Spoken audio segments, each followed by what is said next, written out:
Okay, today we will go over or very briefly review the things that you learn in statics. How to draw an internal force, or in other words, shear moment diagrams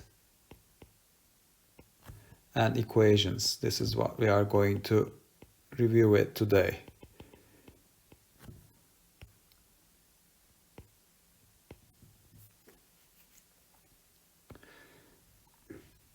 So let's take a very simply supported beam.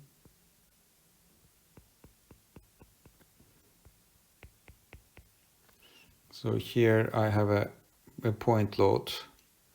Its magnitude is 6 kilonewtons. This distance is, let's say, 3 meters. That distance is 6 meters. And let me put a point moment here. Magnitude is 9 kilonewton meters. And let's say that this is A, point B, and that's point C. And now this is a beam. Remember that when I say that element is a beam, I no longer worried about the axial forces. So I got two unknowns in the structure. One of them is the vertical reaction at A, and the other one is vertical reaction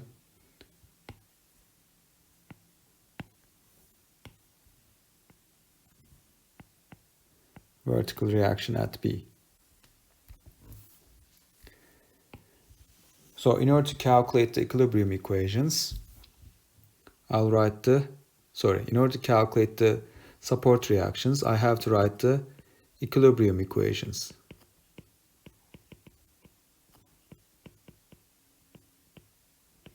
And I can use two equilibrium equations. One of them is the sum of moment with respect to C must be equal to 0. So while writing that, I'm assuming that this direction is the positive direction. So 0 is equal to RA times 9, and it's in the opposite direction of my positive direction. So minus 9 times RA. I got 6 kilonewtons here. 6 kilonewtons, the moment arm is 6. It's in the same direction with my positive direction.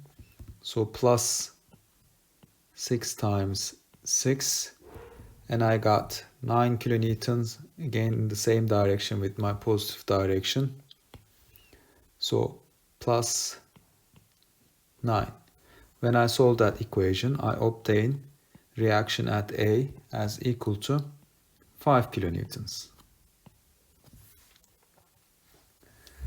My second equilibrium equation is sum of forces in y direction equal to 0. So this tells me that 5 is my RA minus 6 plus RC should be equal to 0. Let me correct that. This should be RC. Sorry for that. And from that equation, I obtain RC as equal to 1 kilonewton. So let's write it here. This is equal to 5 kilonewtons, and that's equal to 1 kilonewton. Now I calculated the support reactions, and I want to determine the internal forces, draw the shear force and the moment diagram of the simply supported beam. In order to do that, the first thing that I need to do is to determine the sign convention.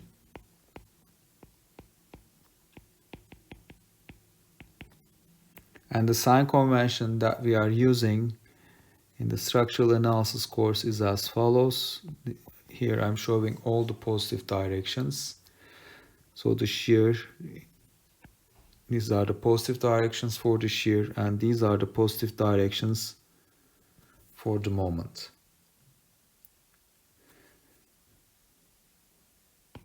Now, in order to calculate the moments and shear between 0 and 5, so I'm just saying that this is my coordinate axis, x. So I take a section cut from here. So I'm saying that x is between 0 and 3. And then I'm drawing the free body diagram. The free body diagram is as follows. This distance is x. I have a support reaction that's equal to 5 kilonewtons. And at the end of that, or at the section cut, I'm going from left to right, so I'm looking at this side. So the shear force should be in the downward direction, that's Vx, and the moment should be in the same direction with my sign convention, Mx. So I'm writing the equilibrium equations for this free body diagram. Sum of forces in y is equal to 0. This gives me that V of x is equal to 5 kilonewtons.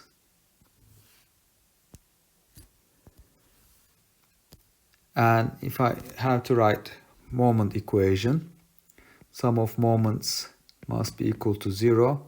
So I'm taking moment with respect to that point. In that case, I obtain m of x as equal to 5 times x. So between 0 and 3, these are my equations for shear and the equation for moment. What about between 3 and 9? So in order to do that, I take a section cut somewhere here and draw the free body diagram. So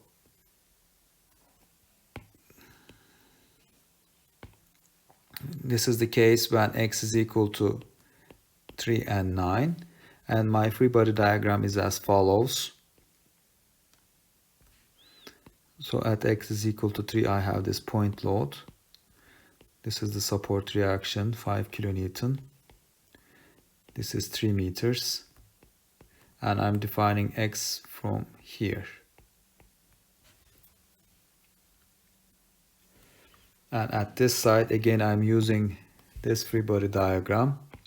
So Vx should be in the downward direction and moment should be in this direction. So I have the free body diagram. By using that free body diagram, I can write the equilibrium equations. Sum of forces in y must be equal to 0. So from this equation, I obtain Vx as equal to minus 1 kilonewtons. Sum of moments is equal to 0. So I'm taking moment with respect to that node. Then m of x minus the moment due to 5 kilonewton, 5 times x, they are in the opposite direction, plus 6 times x minus 3 must be equal to 0. And from that equation, I obtain m of x as equal to 18 minus x. So when x is equal to between 3 and 9, this is the equation for shear and this is the equation for moment. Or alternatively, I did a section cut and I draw the free body diagram from going left to the right.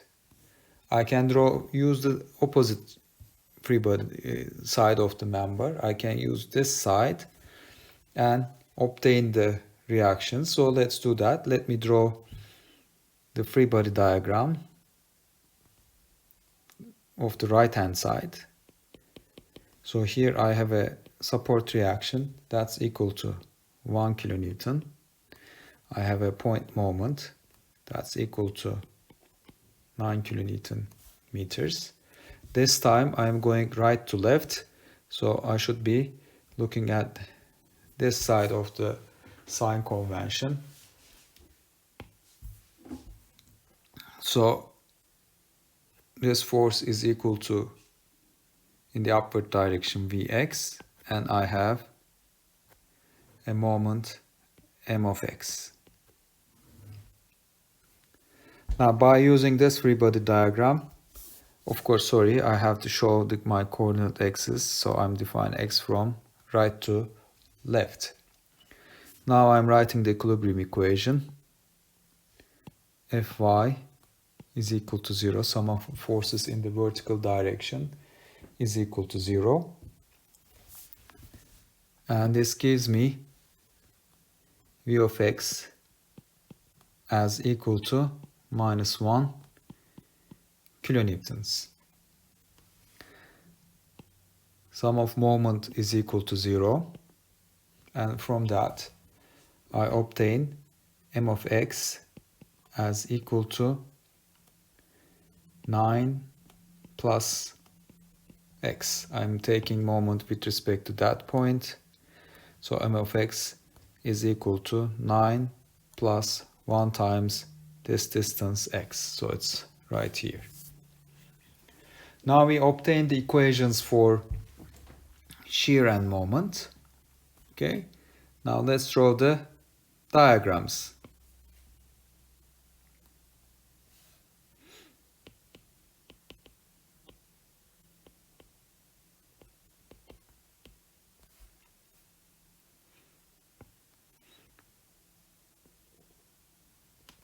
So that's the shear diagram. I will draw the shear diagram here, and I will draw the moment diagram here, and let's say that that's the point where x is equal to 3. So between 0 and 3, the shear force is equal to 5, and it's plus 5.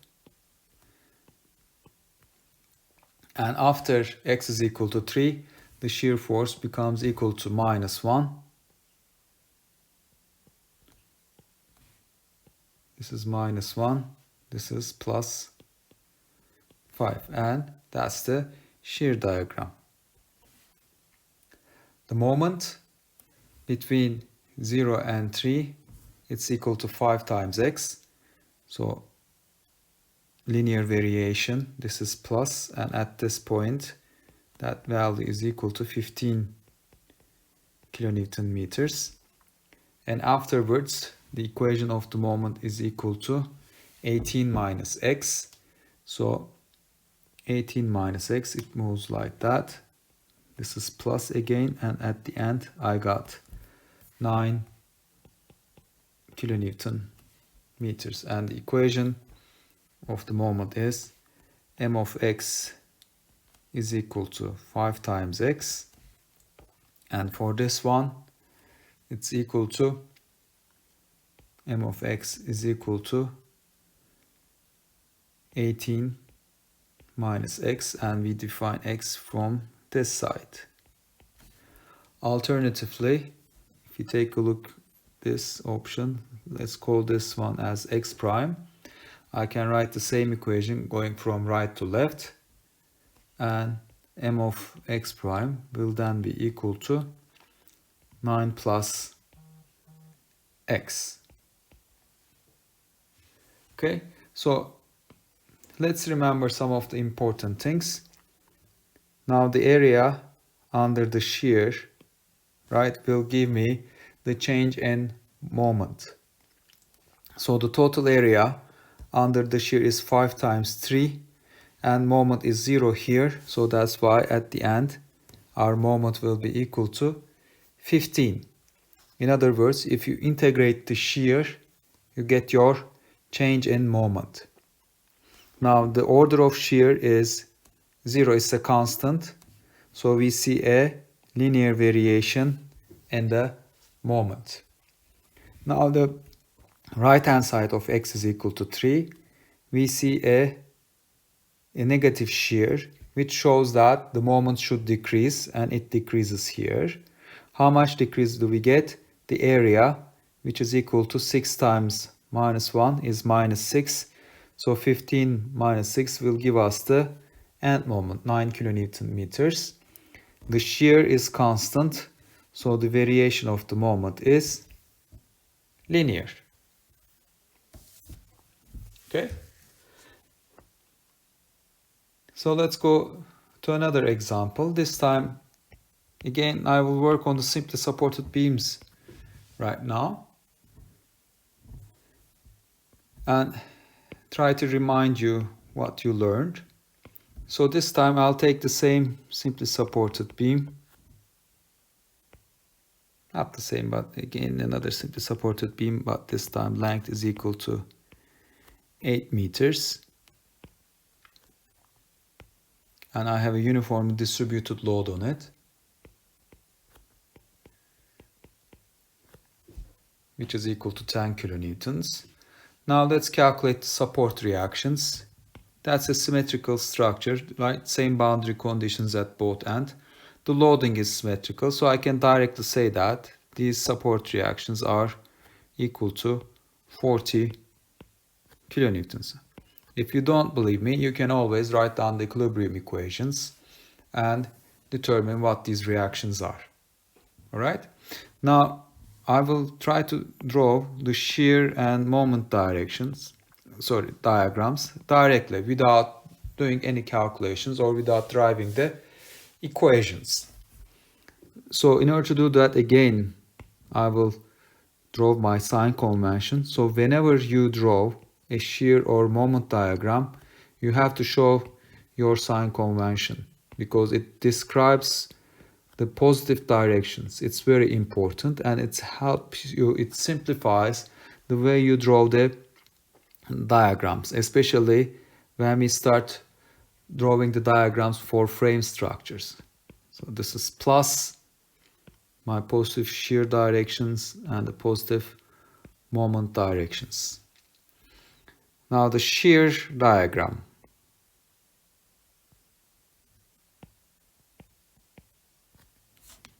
Okay, so let's put this sign convention on the top of this beam.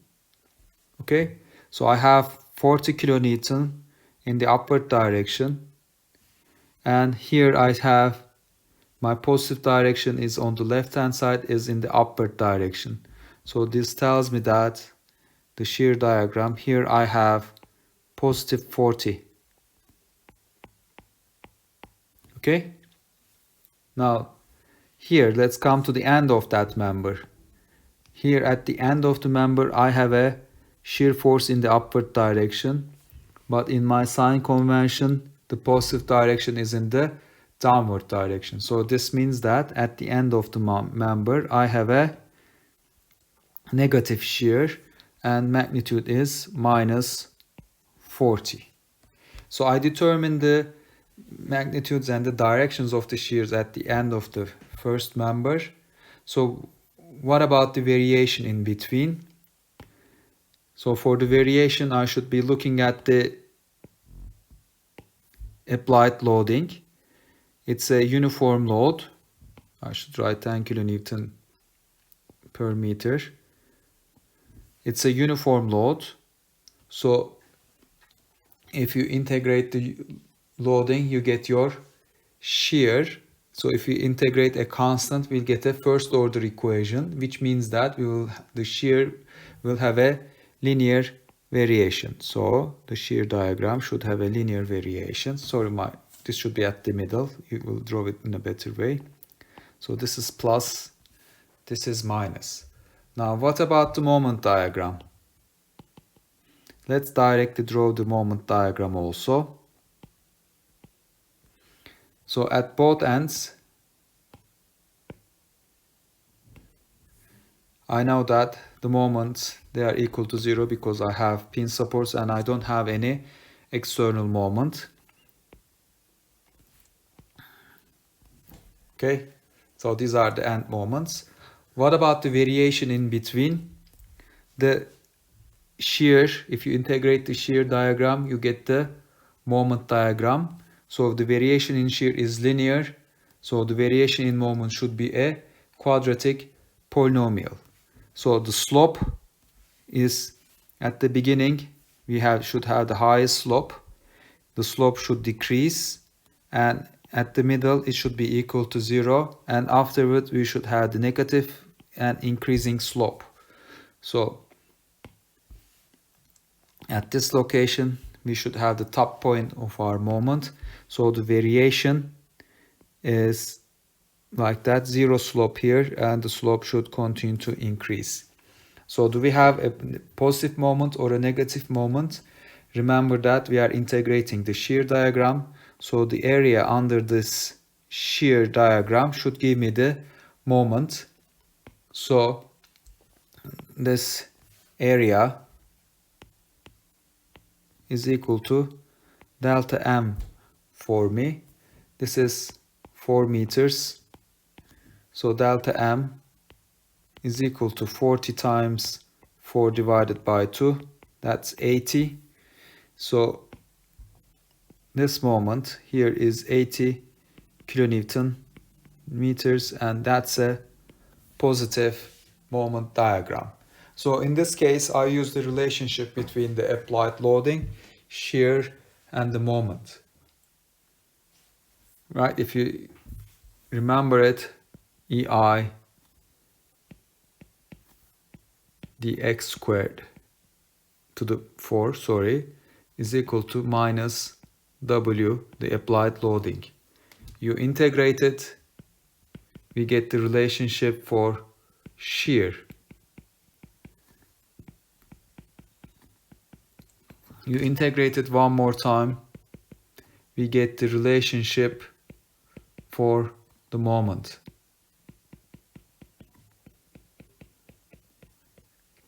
So what I did here is use this relationship to draw the shear diagram and the moment diagram. So it will be easier for me.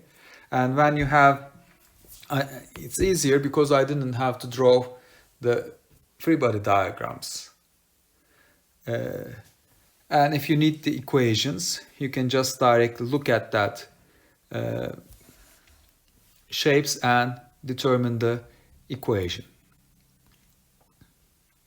So let's work on another very simple example.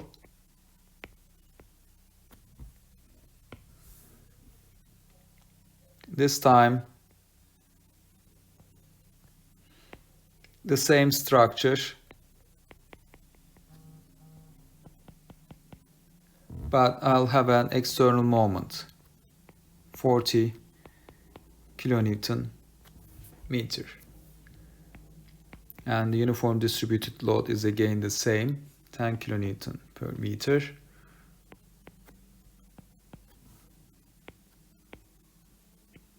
And the length is 8 meters. So I'll follow a different path here.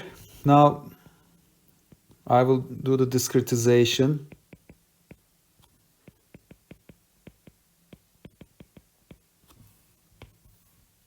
Here I have a support, so I should have 2 nodes here. And in the discrete structure, I have a pin support, member, and another pin support.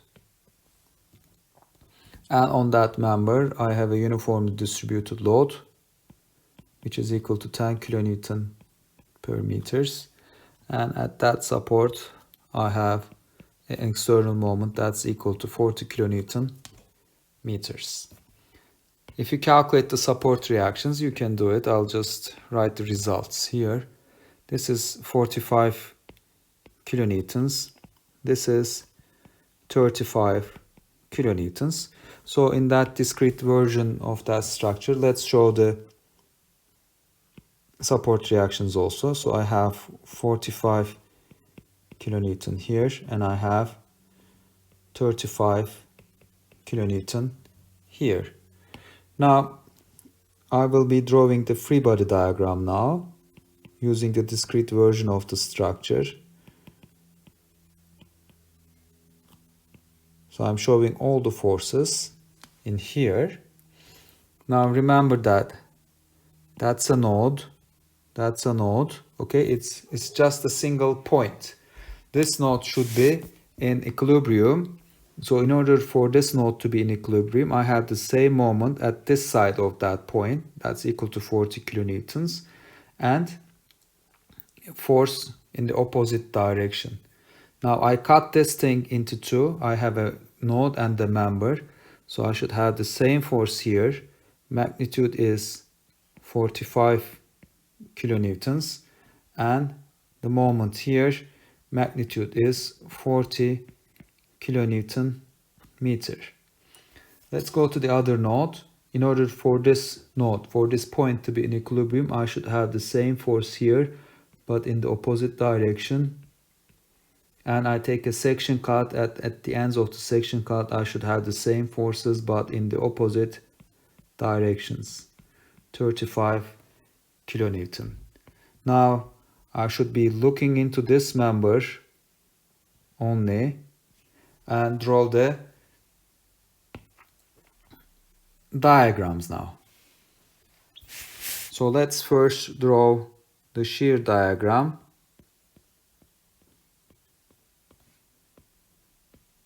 But in order for me to draw the shear diagram, first I need the sign convention. So I'm drawing the sign convention here. That's plus.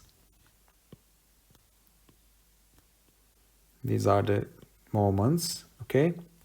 So put this sign convention on top of this member and compare the directions of the shears at the left hand side.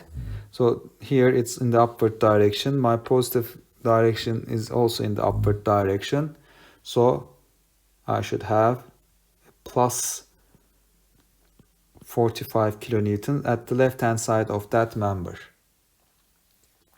Do the same thing. Take a look at the right hand side, right hand of the member. I have 35 kilonewton in the upward direction. The sign convention, the plus direction is in the downward direction. So I should have a downward minus 35 kilonewton shear force. What about the variation?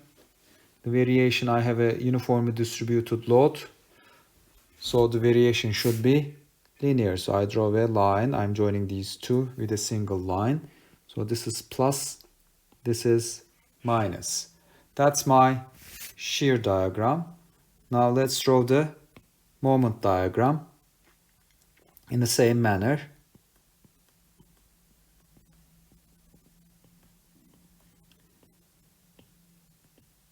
So what I do here is as follows. Now I'm looking at the left hand side. I see a moment that's equal to 40 kilonewton meters. This moment is in the counterclockwise direction. I'm going to go to the sign convention, take a look at the direction of the moment. So the clockwise moment is positive. So here I see a negative moment and at this end, and its magnitude is minus 40 kilonewton meters. Okay. The right hand side, the moment is equal to 0. That's 0. So what about the variation? The variation should be again, the variation in shear is linear. The variation in the moment should be quadratic. So here I should have the highest positive slope, 0 slope, or the top point for me is here. So I'll just do this. So the moment should come like that here, and then it should drop to 0. And this is the negative moment region. What is the magnitude of that moment? So I should be calculating the area, this area, okay? And if you calculate this distance, you'll find that that's equal to 4.5 meters. So delta M is equal to 45 times 4.5 divided by 2. That's equal to 100 over 1.25. So the change in moment is 101.25, but our starting moment is minus 40. So the moment at this point is equal to 61.25 kilonewtons. Okay, so why did I do all this? Now in our upcoming examples, you will see that we will discretize the structures. Okay, so we no longer work on the structures like that, but we worked on the discrete versions of it. Discrete version means that you divide the structure into nodes and members. And for each member, when you look at a member, you will see that a member has some shear forces at the ends and some moments at the ends. So it doesn't actually matter how complicated your structure is. Once you divide the structure into members, you repeat the same thing over and over for every member. You look at a member, you see end shear forces, you see end moments, and then you see some loading on it. And then you repeat this procedure for every member and get the diagrams. You do it for every member, and at the end of the day, you will get your shear and moment equations and diagrams for the whole structure. This is what we are going to do in our upcoming example.